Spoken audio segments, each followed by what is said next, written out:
There's a special kind of American city now where the apartment lobby has a dog spa. The grocery store has $11 strawberries. The studio rent requires 3 jobs and a mild personality disorder. And the person making your coffee commuted 72 minutes from a place called Technically Still.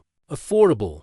And then some guy in a Patagonia vest looks around and says, "Why is there no community anymore?" Buddy, you priced the community out. It now lives in Riverside, Yonkers, Tacoma, Fall River, or some county 48 miles away where the rent is lower and the commute slowly turns people into haunted podcasts. Here's the thing people get wrong. The middle class is not vanishing because everyone suddenly became lazy, spoiled, or allergic to budgeting. Yes, some people are terrible with money. We all know a guy who says he is broke while door-dashing sushi to a one-bedroom with a pillow he uses as a towel rack. But that is not the whole story. The real problem is that a lot of American cities are turning into economic layer cakes. Rich people at the top, subsidized or deeply struggling people at the bottom, and the middle class squeezed in between like the sad frosting nobody asked for. Teachers, nurses, firefighters, restaurant managers, postal workers, young families, service workers, cops, daycare employees, city staff, the people who actually make a city function, are increasingly being told, "Thank you for your essential service. Please perform it from 2 counties away." That is not a city. That is a luxury resort with traffic. And today we are counting down 16 U.S. cities where the middle class is being pushed out, priced down, or financially vaporized by housing costs, income polarization, service worker displacement, and the great American tradition of pretending a $4,000 to $100 one-bedroom is normal because it has exposed concrete. The middle-class squeeze is not just a vibe. It is showing up in the data. Harvard's Joint Center for Housing Studies reported in 2025 that home prices were up about 60% nationally since 2019. Existing home sales have fallen to a 30-year low, and a buyer needed at least $100,000 in annual income to afford the median-priced home and more than half of U.S. metro areas. That is the kind of statistic that makes the phrase starter home sound like historical fiction. The rental side is not exactly throwing a parade either. Harvard also reported that more than half of renters were cost-burdened in 50 of the 100 largest metro areas.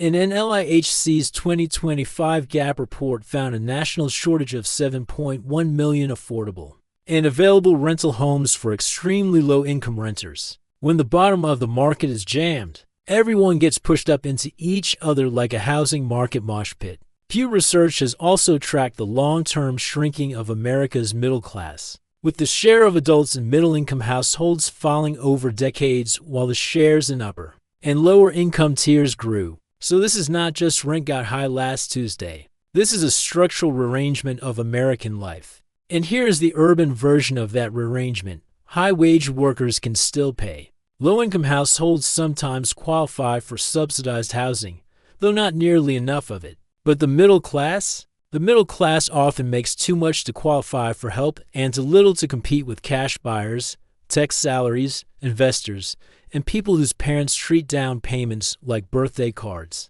So the middle gets told to be realistic. Realistic meaning, move farther away, rent forever, have fewer kids, delay retirement, pick a worse school district, or learn to love a commute that looks like a hostage negotiation with Google Maps. Outsiders misunderstand these places because they see cranes, restaurants, jobs, and skyline photos. They think this city is thriving, and in some ways, it is. The GDP is fine. The rich are doing Pilates next to a juice bar. But the question is not whether money exists. The question is whether normal people can build a stable life there without needing a spouse, a side hustle, a dead relative's inheritance, and a landlord who has not discovered market rent yet. So let's count them down. Number 16, Nashville, Tennessee. Nashville used to be the place people moved to because it was fun, southern, creative, and cheaper than the coastal madness. Then everyone discovered it at once, like a secret bar that accidentally got listed on TikTok. Now Nashville has bachelorette parties, luxury apartments, corporate relocations, cranes, rooftop bars, and locals wondering why their city suddenly feels like Austin wearing cowboy boots. The grounding reality is that Nashville's housing costs climbed hard during the pandemic-era boom. It is still cheaper than San Francisco or Boston, sure, but that is like saying a punch in the arm is cheaper than dental surgery. True, but not exactly comforting. Middle-income buyers who once could find a reasonable house close to the city are now looking farther out into places where the commute becomes part-time employment. The lifestyle observation is that Nashville still has real culture under the influencer foam. Music, food, neighborhoods, churches, colleges, and a creative economy that is not fake. But the trade-off is that the service workers, musicians, teachers, and hospitality staff who give Nashville its actual personality are increasingly fighting for space in a market built for tourists and newcomers with remote salaries. This is how a city loses its middle class while looking successful. The skyline grows, the tax base grows, the hotel rooms multiply, and the person singing at the bar cannot afford to live near the bar. Nashville is not dead. It is just becoming a place where authenticity gets priced as an amenity. Number 15. Atlanta, Georgia. Atlanta is the city where everyone says, at least it's still affordable. And then someone from Atlanta quietly laughs for 45 seconds. Yes, Atlanta is cheaper than New York or Los Angeles. Congratulations!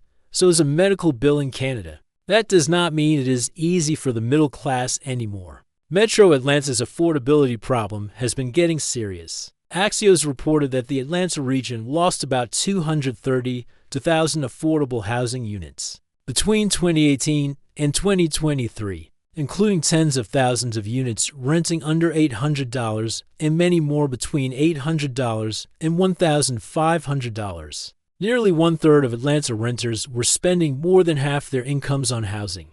That is not a minor squeeze. That is your budget being put in a trash compactor while a real estate brochure says vibrant. The lifestyle observation is that Atlanta offers a lot: jobs, universities, culture, black middle-class history, food, music, trees, airport access, and enough traffic to make every commute feel like a spiritual test. But the downside is sprawl plus rising costs. Middle-class families often end up chasing affordability outward, which means longer drives, higher transportation costs, and the slow death of free time. Atlanta is not just becoming rich and poor. It is becoming rich, poor, and middle class, but living 38 miles away and emotionally unavailable by Wednesday. If you live there, tell me in the comments, is Atlanta still affordable, or are people just comparing it to cities that have already completely lost their minds? Number 14. Portland, Oregon. Portland used to sell itself as the city where normal weird people could live creatively. Bikes, coffee, books, rain, tattoos, old houses, and a guy named Cedar who somehow owned a duplex. Then the West Coast housing machine arrived, put on a beanie, and started charging $2,300 for a one-bedroom near a food car pod. Portland is not as expensive as Seattle or San Francisco, but that is exactly the trap. It still attracts people escaping those markets, which pushes pressure into neighborhoods that used to support artists, service workers, public employees, and regular families. The city has also had a rough few years with downtown vacancies, homelessness, public disorder, and political fights over development. That mix scares some middle-class families out while keeping prices high enough to block new ones from coming in comfortably. The lifestyle observation is that Portland remains one of America's most livable cities. If you get the right neighborhood and the right housing situation, green spaces, walkability, local businesses, food, transit, and access to nature. But the downside is that the old middle-class Portland, the one where you could be a barista, musician, teacher, or nonprofit worker and still build a life, has become much harder to find. When a city's main product is authentic weirdness, but only dual-income professionals can afford the weirdness, you have a problem. Portland did not become unaffordable overnight. It got artisanal to death, one reclaimed wood apartment lobby at a time. Number 13. Denver, Colorado. Denver is the city for people who wanted mountains, sunshine, breweries, and the illusion that buying a puffer jacket counted as a personality. And look, Denver is genuinely attractive. The economy is strong, the outdoors are close, the airport is enormous for reasons only the lizard mural understands, and the lifestyle pitch is powerful. But that is exactly why the middle class got body checked. Current cost trackers put Denver's median home price in the high $500. Zeros and typical rents well above the national median, with housing costs running meaningfully above average. One 2026 cost guide put Denver's median home price around $589. Zero and median monthly rent around $1,665, while another listed a one-bedroom rent around $1,505 and a home price near $586,700. Exact numbers vary, but the pattern does not. Denver is no longer a bargain. The lifestyle observation is that Denver still feels like a place where people come to improve themselves, hiking, skiing, cycling, sunshine, dogs with better social lives than humans. But the trade-off is that teachers, first responders, restaurant workers, and younger families have to fight hard to live near the life they help support. The city becomes polarized because the high earners can pay for proximity, while lower-income households struggle or rely on subsidized options. And the middle gets sent toward Aurora, Lakewood, Thornton, Greeley, or anywhere the mortgage calculator stops screaming. Denver's middle class did not vanish. It just moved far enough away that it now needs snow tires and emotional resilience. Number 12, Austin, Texas. Austin is a cautionary tale in live music, venture capital, and what happens when every tech worker in America has the same fresh start idea. For years, Austin was sold as the affordable alternative to California. Keep Austin weird, remember that? Then the weird got replaced by luxury apartments called things like the Grove at whatever, and suddenly the city that once felt like a scrappy creative hub started feeling like San Jose with barbecue sauce. The grounding fact is that Austin's home prices cooled after the boom, but cool does not mean cheap. It means the fever went from hospital level to still concerning. A lot of middle-income buyers are still priced out of central neighborhoods, and renters who made Austin interesting, musicians, service workers, teachers, artists, restaurant staff, increasingly live farther from the cultural core. The lifestyle is still fun. Food trucks, music, lakes, tech jobs, nightlife, tacos, festivals, and the strange civic energy of a city that simultaneously hates growth and bases its economy on growth. But the downside is that Austin's identity depends on people who cannot afford Austin. That is the real absurdity. The city markets creativity, but the creative class gets replaced by people who schedule spontaneity in a shared calendar. Austin did not lose its middle class completely. It just told them, have you considered Pflugerville?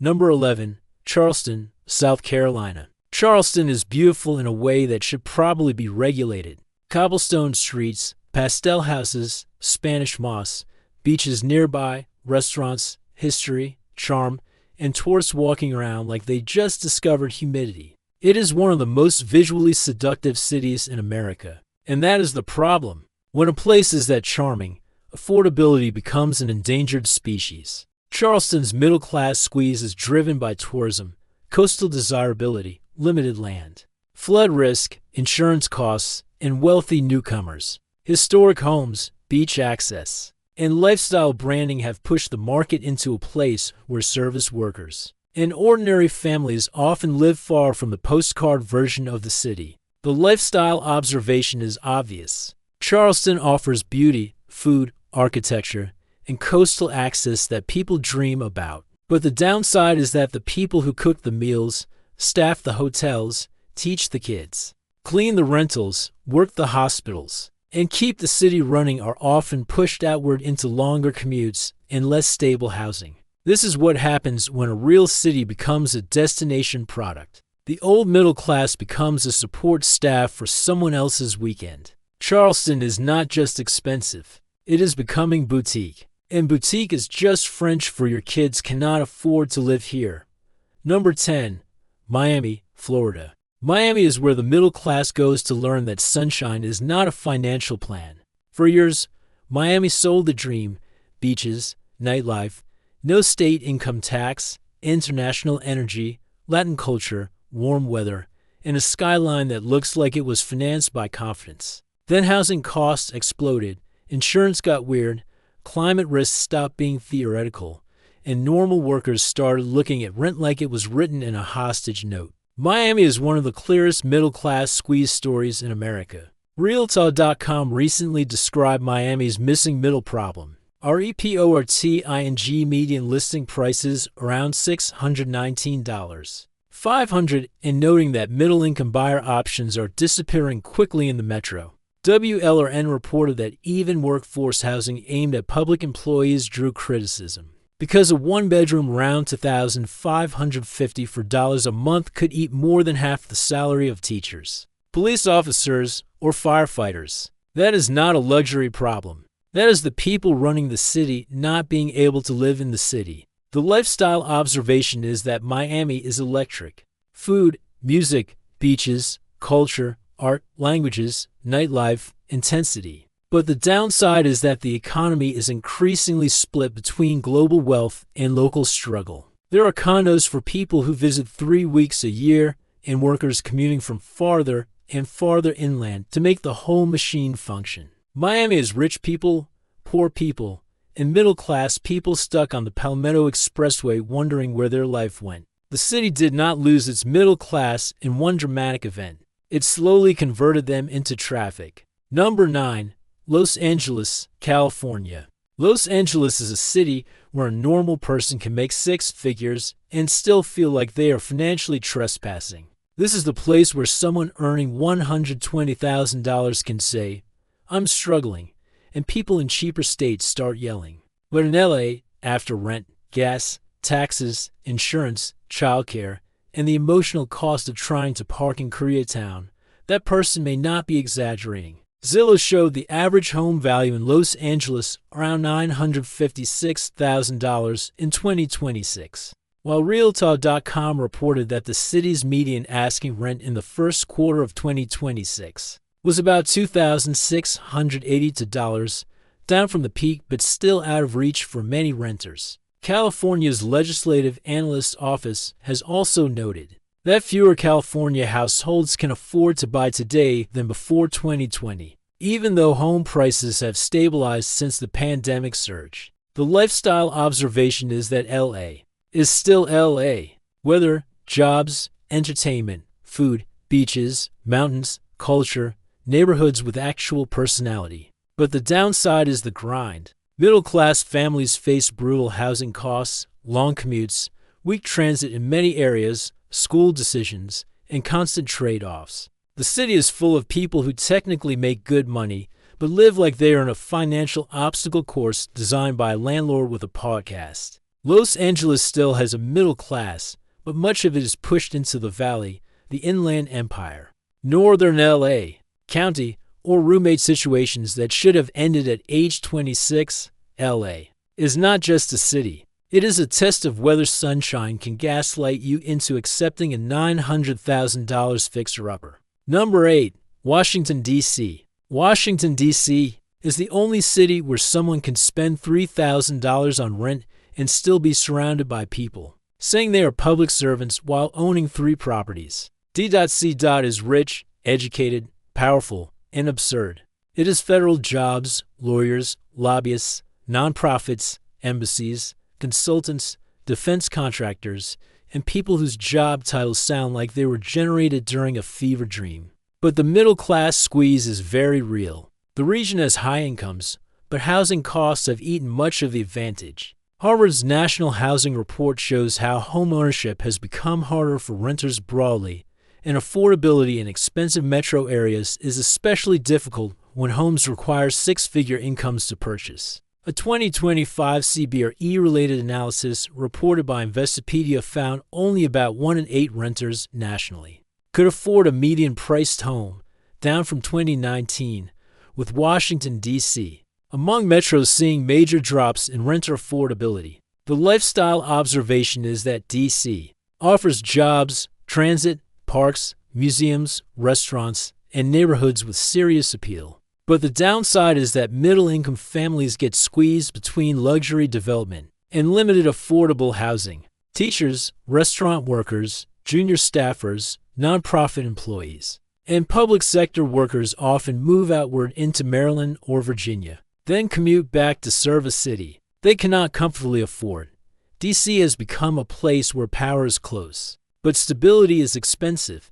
Nothing says democracy like your barista needing a regional rail. Strategy. Number 7. San Diego, California. San Diego is what would happen if a screensaver developed a housing crisis. Perfect weather, beaches, military jobs, biotech, universities, Mexican food, cliffs, sunshine, and the casual arrogance of a city that knows winter is something other people suffer from. Of course, people want to live there. The problem is that wanting to live somewhere is exactly how the middle class gets mugged by supply and demand. Zillow listed San Diego's average home value around $1 million in 2026. Axios reported a bank rate analysis finding only 1.6% of homes in San Diego were affordable for median income households, and that a buyer needed around $121,900 to afford a typical home. That is not a starter market. That is a velvet rope with palm trees. The lifestyle observation is that San Diego is genuinely wonderful. You do not need to fake it. The climate alone should be taxed as a luxury good. But the downside is that middle-class locals, military families, healthcare workers, teachers, and service workers often cannot buy anywhere near the communities they serve. San Diego becomes divided between homeowners who bought years ago, high earners who can still compete,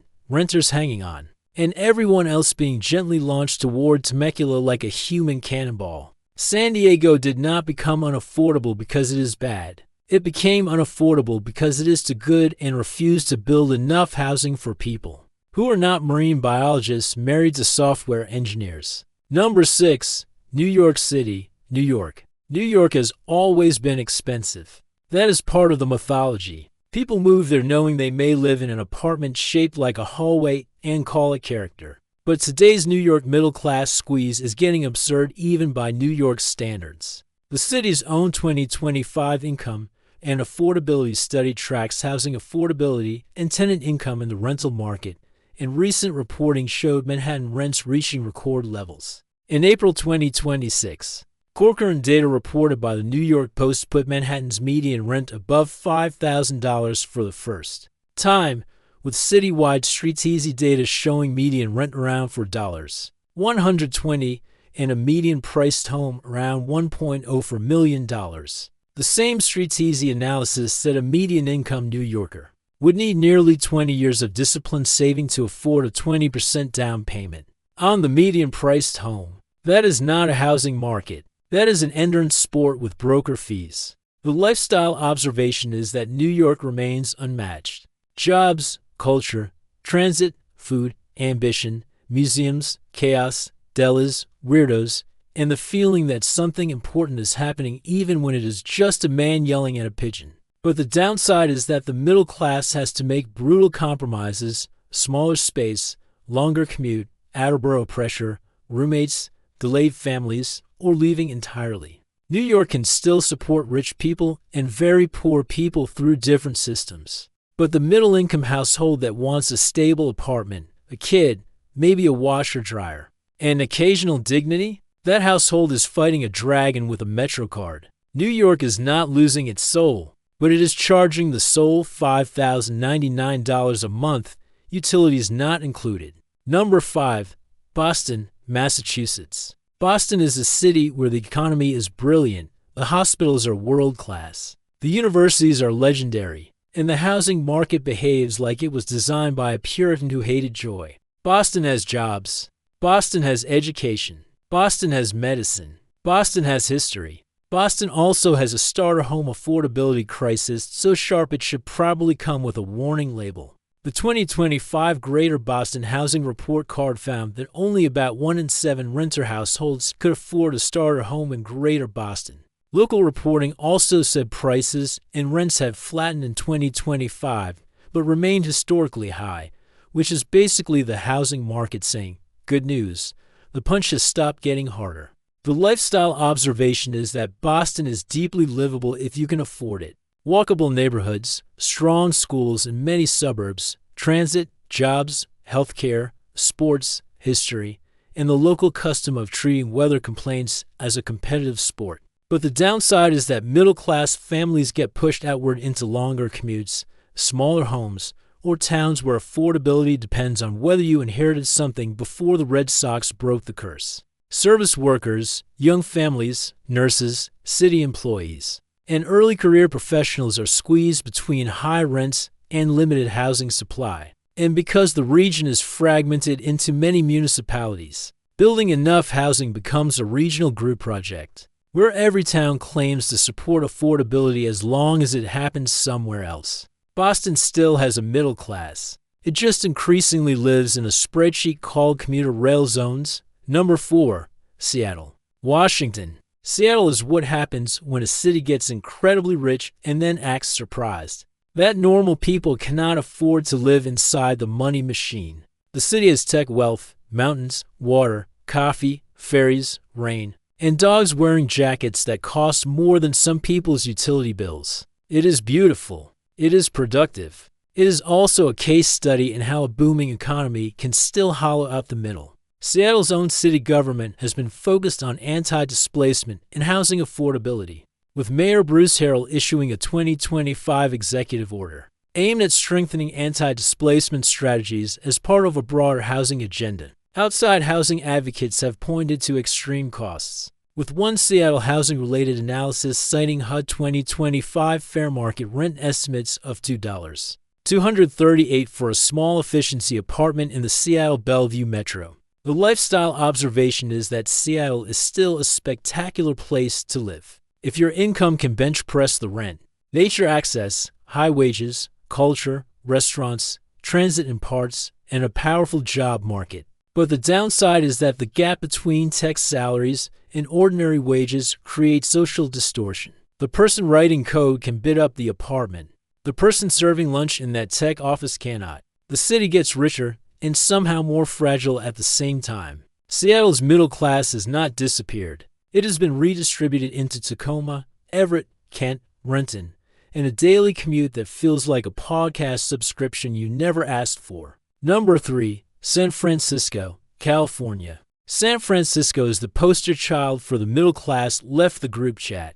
This is a city where the natural beauty is obscene, the wages can be gigantic, the homes are absurd, and somehow the public bathrooms still become a philosophical debate. It is rich beyond belief and yet constantly discussing why basic urban functioning feels so expensive. The Bay Area's affordability problem is severe even before you get to San Francisco proper. United Ways of California reported that a family of 2 adults and 2 children needed about $136,872 annually to meet basic needs in the San Francisco Bay Area. And about 27% of Bay Area households were struggling to afford basics. SFGATE also reported in 2025 that low-income limits top 6 figures in several wealthy Bay Area counties, which is the kind of sentence that makes the rest of the country blink slowly. The lifestyle observation is that San Francisco remains magical. Fog, hills, parks, architecture, food, walkability, transit, views, culture, and proximity to one of the strongest economies on Earth. But the downside is that the city has become extremely difficult for ordinary workers to enter or stay in unless they have old rent control, family property, a very high salary, or a tolerance for living like a graduate student at age 43. Service workers commute in. Teachers struggle. Families leave. Small businesses fight labor costs because their employees cannot live nearby. The city becomes rich, poor, and subsidized, with the middle increasingly missing. San Francisco did not just lose its middle class. It turned the phrase middle class into an income category that requires a glossary. Number 2. Honolulu, Hawaii. Honolulu is paradise, but paradise has a monthly payment. This is where the middle class squeeze becomes almost existential. On the mainland, people say, just move somewhere cheaper. In Hawaii, cheaper usually means leaving the islands entirely. That is not just a housing decision. That is family, culture, identity, land, and belonging being turned into a line item. Honolulu has long had some of the highest housing costs in the country, and Hawaii's geographic constraints make everything harder. Land is limited, construction is expensive, imports are expensive, and wages often do not match the cost of living. The result is a city where wealthy buyers and tourists can pay. Lower-income residents may rely on limited public or family support, and the middle class faces a brutal choice: overcrowd, rent forever, work multiple jobs, or leave. The lifestyle observation is that Honolulu is not just a vacation backdrop. It is a real city with working families, schools, hospitals, military families, local businesses, traffic, culture, and deep community ties. But the downside is that housing pressure can push local families out of the place that made the city worth visiting in the first place. That is the cruel irony. The culture becomes valuable, then the people carrying that culture get priced out. Honolulu is not losing its middle class because people do not want to stay. It is losing them because staying can require financial gymnastics that would injure a normal household. Paradise is lovely, but paradise with 3 roommates and a 2-hour commute starts to feel like a very humid spreadsheet. Number 1. San Jose, California. San Jose is the purest example of America's middle-class contradiction. It sits at the center of Silicon Valley, one of the richest economic engines in human history. The money is massive. The companies are global. The salaries can be enormous. The innovation is real. And yet, for a normal middle-class family, the housing market basically says, "Have you considered reincarnation?" San Jose and the broader Silicon Valley area show what happens when incomes rise. But housing rises faster, and land use rules fail to keep up with economic gravity. In California overall, the state housing affordability tracker shows fewer households can afford to buy them before 2020. And the California Association of Realtors forecast expected the statewide median home price to reach about $905,000 in 2026. In Silicon Valley markets, prices are often far above that. The lifestyle observation is that San Jose is not some empty tech campus. It is diverse communities, immigrant families, great food, suburban neighborhoods, parks, schools, and a real city underneath the Silicon Valley brand. But the downside is that the people who are not in the highest-paying industries can feel like background characters in someone else's prosperity. Teachers, nurses, city workers, childcare employees, restaurant staff, and even many engineers who are not at the top of the compensation ladder struggle to buy. Families move to Gilroy, Tracy, Manteca, Sacramento, or out of California entirely. The middle class does not vanish overnight. It expands outward until the commute becomes ridiculous. Then it leaves. San Jose is what happens when a city becomes so economically successful that it forgets humans need houses, not just stock options. The rich remain because they can pay. The poor remain only if they have support, subsidy, family networks, or no other choice. The middle gets told to log into a mortgage calculator and experience character development ending. So what is actually happening in these cities? It is not that every middle-class person packed a U-Haul at the same time. While dramatic violin music played, cities are more complicated than that. There are still middle-class people in all of these places. There are homeowners who bought early, renters with good deals, families with help, professionals making it work, people who love their city enough to absorb the pain. But the direction is hard to ignore. The old middle-class city was built around a simple idea. If you worked a stable job, you could live reasonably close to that job, raise a family, save a little, and participate in civic life without needing a hedge fund uncle. That bargain is breaking in a lot of high-cost cities. Housing became an asset class. Neighborhoods became brands. Starter homes became investment vehicles. Apartments became luxury products. Public workers became long-distance commuters. And somehow everyone is shocked when cities start feeling hollow. The rich can isolate themselves with money. The poor are forced to navigate scarcity. The middle class used to be the glue. The people who coached Little League, worked city jobs, opened small businesses, volunteered at schools, bought homes, paid taxes. and stay long enough to remember what the neighborhood used to be. When they leave, the city does not always collapse. Sometimes it gets shinier. But shiny is not the same as healthy. A city full of luxury condos, overwhelmed shelters, expensive restaurants, and workers commuting from another county is not thriving in the normal human sense. It is performing success for investors while outsourcing its daily life to people who cannot afford to live there. And here's the uncomfortable question. Do we actually want cities where only the rich can choose to stay and the poor have no choice but to stay? Because that is not urbanism. That is a very expensive sandwich with the middle removed. Tell me in the comments which city you think has lost its middle class the fastest, and which one still has a chance to fix it. And if you are watching this from a $3,000 apartment above a boutique fitness studio, good luck. Your downstairs neighbor is paying $38 to be yelled at by a man with a microphone and a kettlebell. That is the economy now.